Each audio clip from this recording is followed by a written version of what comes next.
number of legislation have passed that promotes or gives incentives for testing medicines in children. Two of the famous ones passed in 2002, 2003 were the Pediatric Research Equity Act and the Best Pharmaceutical Act. I would say that if I talk about my trajectory of research on medicines in children, that actually coincided with the passage of the BPCA and the PREA, Pediatric Research Equity Act. So that has been the history and the evolution of legislation and regulations that regularize use and testing of medicines in children. In Ghana, what we have is the Public Health Act, Act 851, which mandates the Food and Drug Authority to regulate clinical trials in Ghana. So Act 851 is, and the public health law is the act that regularizes conduct of clinical trials in Ghana.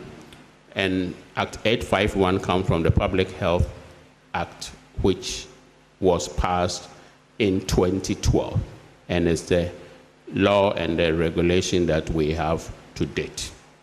So just to mention that many of the studies that we had done predated the Public Health Act to conduct clinical trials.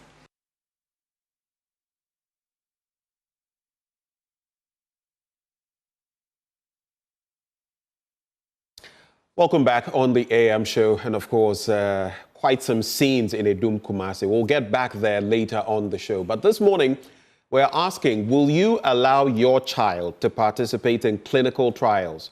And why wouldn't you, if you had any reasons? And that is on the back of the conversation we're about to have in respect of the inaugural lecture of Professor George Obeng Ajay. This was actually held in January this year, January the 23rd, at the Great Hall of the University of Ghana. And we're going to be contemplating what we can look at when it comes to this enigma of carrying out clinical trials in children. Joining me for a conversation, Professor George Obeng Ajay. Good morning. Good morning, sir. Well, as we talk about the fire in Edum Kumasi, there's also a fire when it comes to, clinical trials in our country, and how sometimes, whether it's COVID-19 or whatever the case may be, we don't have sufficient numbers done in our part of the world sometimes. But this inaugural lecture and the topic you spoke on, paradigms and paradoxes, enigmas in clinical trials in Ghanaian children. Why did you choose to dilate on this subject?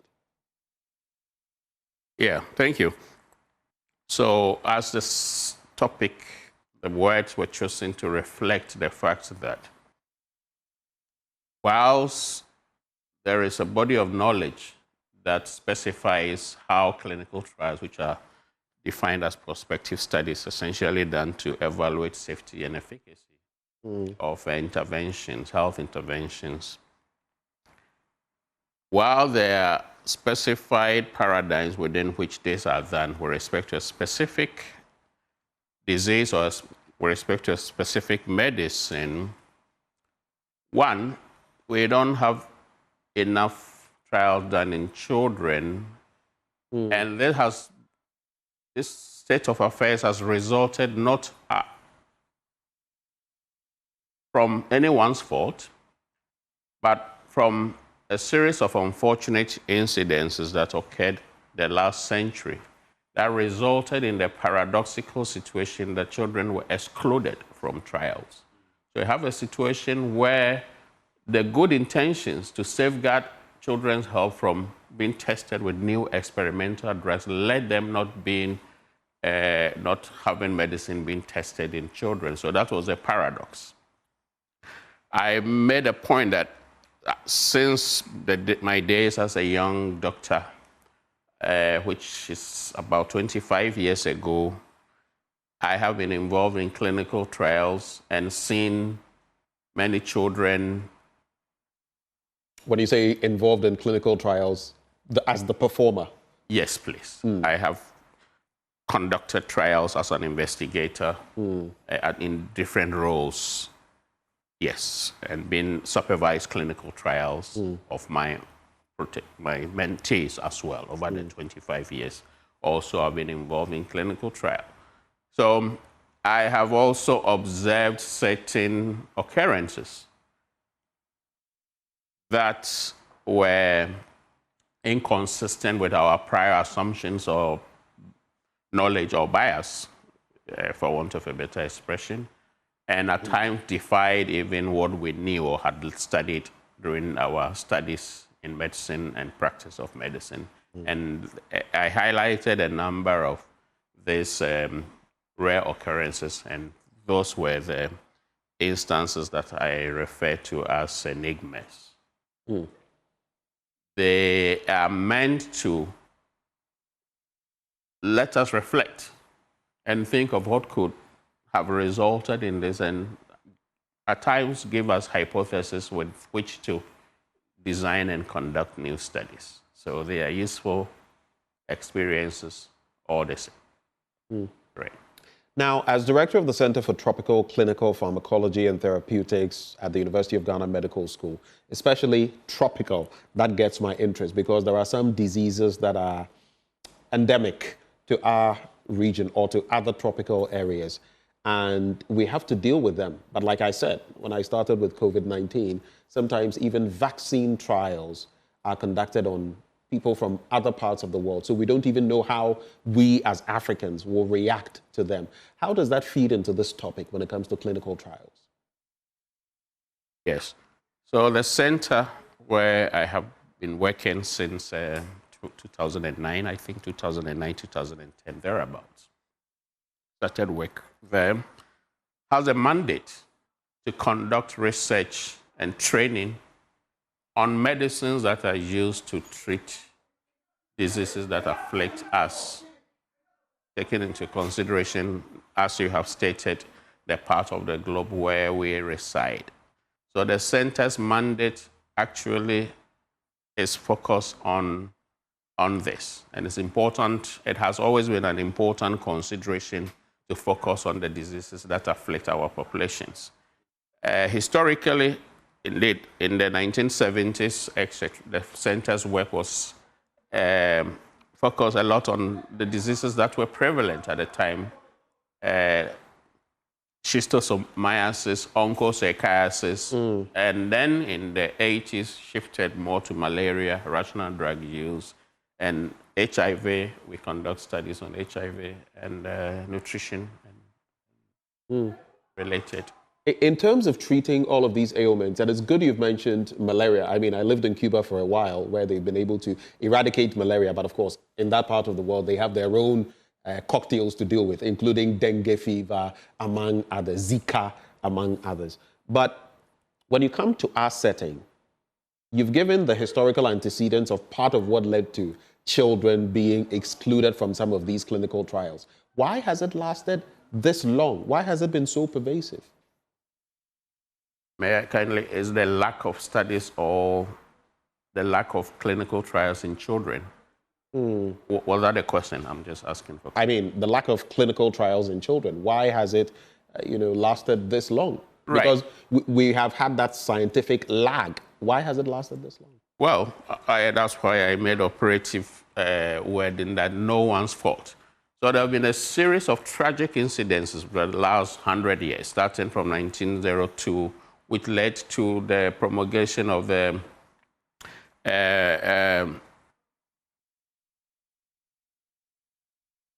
a law that for the first time required that medicines be tested for their safety. Until then, nowhere in the globe was there written evidence, at least in modern times, right? And then that was preceded by a disaster that resulted in contamination of some vaccines that had been produced against diphtheria. Then 30 years later, when antibiotics or antimicrobials, sulfonamide, came into use, again, when somebody tried to dissolve the compound because it was an insoluble compound so that children could take it, he chose a solvent that is nephrotoxic or kidney injury cause kidney injuries and deaths in children. Right. 30 years later, 1962, we know of the famous thalidomide incident that resulted in deformities in tens of thousands of children across multiple countries. That led to the promulgation of then the Kefauver-Harris Amendment 1962. And that seemed to be the regulation that prevented, or that seemed to have put to a stop many studies that involve children. This resulted in the situation where Dr. Harry Shakey, a pediatrician, American Pediatric Association, made a remark that this situation is leading to a state where children were being therapeutic orphans. I personally don't like using therapeutic orphans. Orphans, yes. That's an interesting term. Yes, Dr. Harry Shakey. And that has been some reference point that seem to have galvanized now academics, professionals, government agencies. In the USA, 1994, they set up a pediatric pharmacology research network, actually as a result of agitation by practitioners who recognize clearly that many of the medicines that are used in practice have never been tested in practice. So on one hand, if you don't have medicine tested in a clinical trial and you in a certain population with a certain profile, but you need to use it, and that is done, and I made talk a bit about it, termed off-label drug use. Then, in theory, essentially, anytime you do so, then you are actually putting that person into an unofficial clinical trial because you need to have conducted trials before licensing. So, which means that you keep on conducting unofficial trials when this could have been done under more structured conditions so that we can obtain the necessary safety and efficacy evidence that we will require to license and to document the parameters within which that medicine should be used. Right. Before I throw my next question, for those of you watching, we're also showing you some footage still from Edum Kumasi about what's transpiring there on the back of that fire, which has engulfed a number of buildings. As and when there are some updates, we'll intersperse our conversation with them. But that's some footage that we're sharing with you side by side, the conversation we're having now. And you can see the smoke billowing from that high-rise building. Very unfortunate scenes that have greeted us this morning in respect of that fire.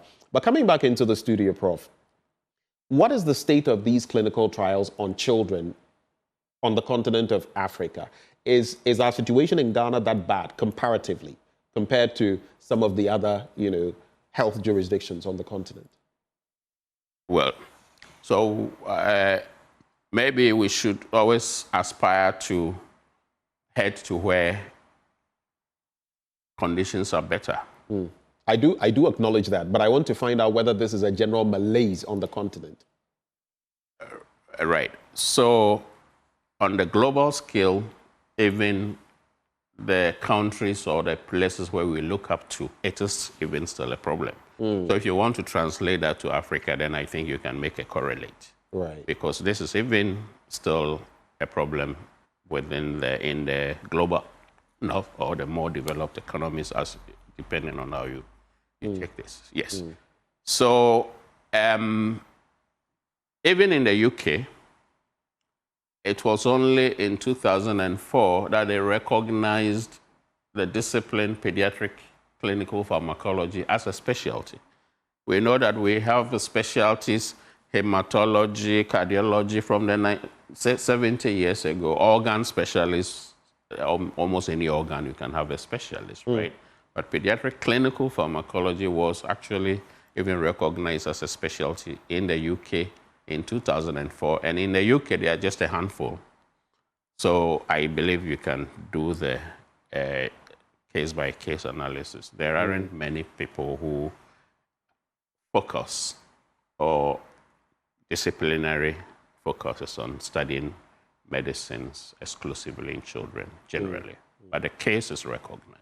Okay. If you look at the other side, in terms of dealing with children, the pediatricians will be there. But when it comes to this aspect, it appears there's a paucity of people focusing on that angle. And maybe we also need more medical professionals to go into that, right? Precisely. I think you've spoken my mind. That is actually the advocacy that I intend to. Yes. So correct. You've read my mind. What are the numbers in Ghana currently, though, when it comes to that specifically? Do we have any? Well, we clinical pharmacologists, from which we now have at times obstetric clinical pharmacologists, pediatric. In itself, we have just a handful. Generally, in many specialties, we don't have. But clinical pharmacology, we know ourselves. You can count on two hands, right? Maybe yes. Yes. So within clinical pharmacology, there is a paucity. Part of the reasons being that it is essentially an academic discipline. It doesn't lend itself so much to practice. You know, medical, even within medical specialties, there are some that people tend to go into more into private practice. They do well, and then some that usually you tend to work more in a facility because it doesn't lend itself so much. So even when it comes to this, it doesn't even, I wouldn't say so, because elsewhere they have clinical pharmacologists appointed at in some district hospitals and regional hospitals in the developed countries. But it doesn't lend itself so much to such a differentiation. So people will tend to work as other specialty, either a cardiologist or some other specialty, whilst they pursue clinical pharmacology as an academic discipline, in terms of where the research they do and the teaching they do, and also making a lot of input into policy making on medicines and advocacy for medicines. So unfortunately, on the back of that, we have this term, nomenclature you just brought to bear, therapeutic orphans, right? But getting to the substance of the matter, how crucial then are these clinical trials on children? In other words, I'm asking for the benefits that we've not got within this space of time where we've not actively conducted clinical trials on children. In other jurisdictions where this is prominent, what are the benefits? The benefits are that, one, again, from first principles, by the tenet of modern day evidence-based medicine, a medicine that is used must have been tested, undergone clinical trials is the mode via which a medicine is tested. So while this, I'm repeating myself, but I think it's for emphasis, while this is usually the case to a large extent in adults, it is not usually so in children, and the reasons I've given that, I won't repeat that. Now, so even the bodies of children are not the same as those of adults. Their reactions are different, which is also why, for example, even if you're giving a specific drug to a child that you would give to an adult, the dosages and others are different, right? Precisely so. And in my lecture, actually elaborated a bit on more on this. Part of the reason being, yes, what we call developmental, maturational, ontogenic, and physiological changes that occur. That's a mouthful. Yes, along the growth axis. So even amongst children, it is important to note, and I think it's self-evident, that a newborn is as different from a 17-year-old who is legally classified as a child, in most jurisdictions, but the body is like an adult almost. That is one. So within the childhood age, we have a heterogeneous spectrum from the neonate or newborn to the infant, to the preschooler, to the school-age child, to the adolescent, on one hand. Now, these age groups are distinct in certain respects. So there are maturational changes, the kind of enzymes that are needed to metabolize or to handle some of medicines develop at different stages. So even it might be different between a 2-year-old and a 10-year-old may actually show differences, even though they are both children. A situation that does not pertain so much in adulthood. We also cannot translate doses of medicines in adults based on a weight equivalent into children. So let's say an adult is 70 kilograms. If a child was a quarter of that, it doesn't mean that a child will take a quarter of the medicine. He may actually need to take more or need to take less depending on the medicine, because growth, as we know, is not linear. I see. But this thing about weight, I think in the past we've done some of that, drugs being dispensed based on weight, depending on certain categories. We've done that before. And they are still doing, meaning that they have been evaluated and they are either age cutoff or weight cutoffs. So it's not a linear translation. Okay. So what that means is that it may be necessary at a certain weight to tailor off and give a flat dose. So let's say you reach 20 kilograms, everybody above will reach, yes, because when you increase it. So that distinction is that there may be a linear relationship up to a certain age or up to a certain weight, but beyond that, it may not necessarily hold like that. There, especially in the extreme cases in the newborn era, some of these enzymes are maturing very rapidly. So even in neonatal medicine, at times on a day-to-day basis, the same dose may not apply. And there are many medicines used in newborn therapeutics that you need to use a different dose or a different dosing regimen on a day-to-day basis. Right? And this is actually a correlate from some of these principles. Yes, so I'm not sure whether I've exhausted your question.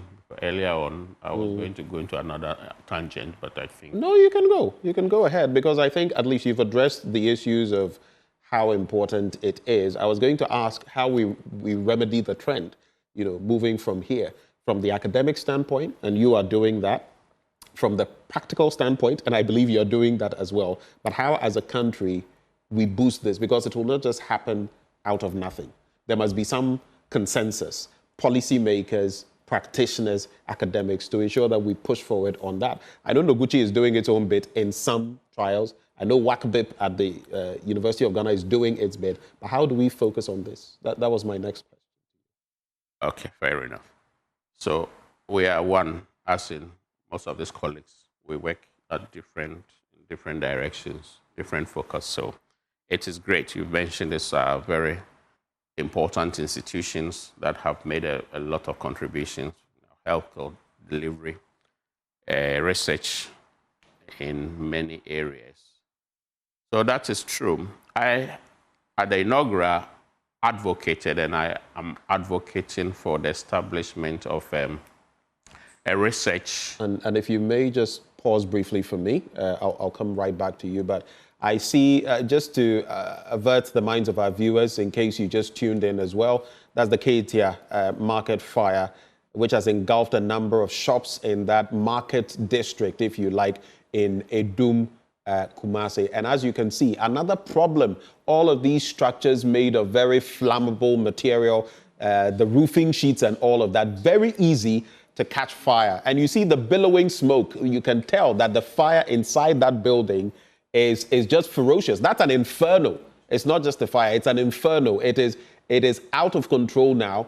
And later I'll give some dynamics, because sometimes I heard some people blaming the fire service and all of that. We should ask ourselves, how many fire tenders do we even have in the country? Last year there was an assessment, and even the Ashanti region is one of the regions with a larger number of fire tenders. But it is a sad situation. So when there's a fire, you may have maybe one tender in that neighborhood, and they may now have to call tenders from other communities to come forward, and within which time, disaster could have struck, like we are seeing it here. So that is the unfortunate incident. My heart is in my mouth in respect of the electricity cables, first of all, there, and some transformers. I saw some of the fire service officers trying to douse the fire close to a transformer, because if it gets there, that means even worse problems. So that is the situation there. Keeping flammable items in market areas, blocking the area so that sometimes you can't even get to the fire. So if you just joined us, that is the situation there. We are bringing you side by side with our conversation in the studio with Professor George Obing Ejay. And of course, the topic he delivered his inaugural lecture on: Paradigms and Paradoxes, Enigmas in Clinical Trials in Ghanaian Children. Please go ahead, Prof. Right. So we're talking of institutions and advocacy, and my call to establish an institute or a research center, depending on how this may be called, that focuses on trials of interventions in children. Okay. That, I believe, is one way by which we can start. You build the structures, but not only, you also start training a cadre of younger colleagues, so that you have a pipeline of people who have the expertise and experience and the knowledge to carry on these things. Part of the reason why this is also, earlier question is not that easy also. So it's not like people have neglected studies in children compared to how they do it in adults. Overall, it's not easy to conduct studies in children for many reasons. They are logistic, they are scientific, they are ethical, they are practical reasons why this is not as straightforward. So all those coming together have contributed to the situation that we have. But you need to address it. So you have to address it in you have to have a sustainable approach that is also focused and intentional. Otherwise, another generation may pass without having somebody interested in it. It's just a path of maybe, if you want to state, people doing what they would like to do. So I think we should start by establishing the structures that, in a focused manner, pays attention to this. It's an area that is neglected, and that is maybe one good reason for which we can establish something like that. It is also known, evidence, that children who participate in trials tend to have better health outcomes, because part of conducting clinical trials, we are doing an FDA trial, they'll have to come and inspect, and whatever you write has to be timed and dated, and when you cancel something, you have to provide an explanation. So this is done very rigorously. A lot of paperwork, but that is for the good, so that the results are credible. So patients who participate in trials compared to those who do not, evidence abounds to show that they do better irrespective of whatever condition and the outcome. That is one. The third one may be on the basis of ethical, maybe moral. If clinical trials bring good,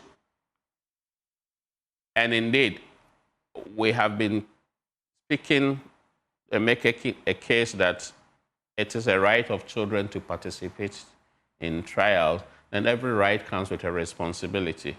So we need to also build up an education to say that when medicines come and they have been tested to be and shown to be safe, it might also impose an obligation on us to try and contribute our own bit to make sure that the process goes on so that everyone benefits. Right. So, Prof, taking your final words, I want to know what we should do. What is your call? What is your call to policymakers? What is your call to the academic community? What is your call to your own people? You are a part of all of these. What is your call? What should we be seeing? What actionables should we be seeing moving forward in the short term, medium term, long term? Right, thank you. I think that's a good question. That's a good way to look at it. And in many of these things, we don't have to reinvent the wheel. So I gave a historical background and evolution. In the USA, for instance, in the 90s, they established the Pediatric Clinical Trials Network, which then is a low-hanging fruit. You don't have to start building structures, but you form a network of pediatric practitioners and all the practitioners who treat children with medicines or other interventions, and you start conducting studies. So that can be a good start. A national network that has a certain defined structure that ensures that the evidence that is gathered then is credible and can be used to feed into the policy-making process. That is one. Beyond that, medium term, you build up the structures, and part of that, elsewhere, what they have done was also to try and integrate what we call the routine practice, because research and practice are different things. When somebody comes for treatment, they are not coming to be studied. They come to get their disease problem addressed. Yes. So, but we recognize in clinical research that there is a thin line or there is an overlap between these two functions, right? So, and I teach students, I tell them two important things to remember. What is we call therapeutic misconception. Somebody comes to as a participant in a trial and tell them that, oh, it's a better medicine, so it's good for you to, but it's wrong. That's therapeutic misconception. And the other one, we say clinical equipoise. There has to be genuine uncertainty. We cannot be testing medicines because we want to conduct trial. There has to be a genuine uncertainty that something, we need to show that something is better. Right. Those are two principles that we use, underpins many of the things that we do. So elsewhere, as I was saying, they have tried to integrate a practice in such a way that one can use the data that is obtained from routine practice to derive some of the information that we need about pediatric medicines that have not been licensed. It may be a long lecture to give, but for the many reasons why it is difficult to conduct studies, pharmacology studies in children, in adults, what this will involve will usually be taking about 20 blood samples, let's say, from one patient over a number of days, right? You can't do this in a small child. So there are methods that have been developed that uses either samples that are taken during routine clinical practice or scavenge samples from laboratory end or something like that. Right. And that is also the way to plan it. Beyond medium term, you need to put up a structure. And in this case, my call is that we don't always have to follow. In the 1960s in this country, Ghana was leading in many fronts: aviation, shipping, industrial. Many industries were set up in this country. There is a renewed interest in this on the global scale, and this, I believe, is an opportunity. I think I've read it in the papers that they want to make Ghana a pharmaceutical hub some time ago. This has to bring on board structures that allow the testing of the medicines that will be manufactured in a way that make them be recognized as internationally right. So this could be an opportunity in my case to actually put Ghana, our nation, forward in one area. We are always not following. We can lead in certain respects, and that's my call. Well, that's an opportunity that we can take as a country. We have to seize the moment and make the most of it. But that has been our conversation with Professor George Obeng Adjei. He is Director, Center for Clinical Pharmacology and Therapeutics, University of Ghana Medical School. And of course, he was also talking to us about the essence of clinical trials on children in respect of his inaugural lecture titled Paradigms and Paradoxes, Enigmas in Clinical Trials in Ghanaian Children. You can check it out on YouTube as well. Prof, we're grateful that you took time to join us this morning. I'm grateful to. Thank you for the opportunity. Stick and stay with us. We'll be back with more action, especially in reference to the situation in Edum Kumasi. We'll be right back.